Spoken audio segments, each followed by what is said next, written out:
जिस दिन भगवान राम वनवास के लिए निकल रहे थे, उस दिन अयोध्या का पूरा नगर शोक सागर में डूबा हुआ था। जो नगर हमेशा उत्सव और आनंद में रहता था, उस दिन गलियों में मौन और रोदन की आवाजें थीं।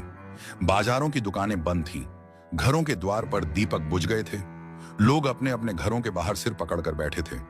हर गली में यह चर्चा थी, राम जैसे पुत्र को वनवास, यह अन्याय है। अयोध्या के नागरिक सोच रहे थे, राम तो हमारे प्राण हैं, बिना राम के यह नगर अयोध्या नहीं, श्मशान हो जाएगा। कैसी विपत्ति आ गई, हम भी राम के साथ वन को चलें। स्त्रियां अपने बच्चों को गोद में लेकर रो रही थीं और कह रही थीं, बेटा देखो, आज धर्म का क्या हाल हो गया है। राजा दशरथ का हृदय तो जैसे टूट ही चुका था। वे सोच रहे थे, मैंने कितनी बार यह कहा कि मैं अपने जीवन के अंतिम समय में राम का राज्याभिषेक देखना चाहता हूं, पर आज मेरी आंखों के सामने वही राम वन के रास्ते जा रहे हैं। यह कैसा भाग्य है। उनके मन में अपराध बोध और पछतावा था। मैं राजा होकर भी अपने पुत्र की रक्षा न कर सका। कैकेयी के वचनों का बंधक बन गया। कौशल्या जी का मन बार बार राम को गले लगाने को करता था।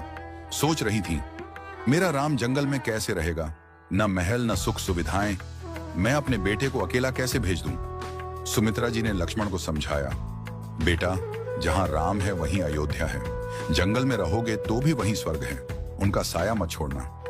कैकेयी के मन में उस समय भी एक द्वंद्व था। ऊपर से दृढ़ दिख रही थी, लेकिन भीतर कहीं एक टीस थी। परंतु उसने अपने वचन के कारण कठोरता दिखानी पड़ी। राम के मन में ना कोई क्रोध था ना दुख। वे सोच रहे थे, पिता का वचन ही मेरा धर्म है, वनवास कोई दंड नहीं, ये तो मेरे लिए एक अवसर है कि मैं अपने माता पिता और प्रजा की मर्यादा निभा सकूं।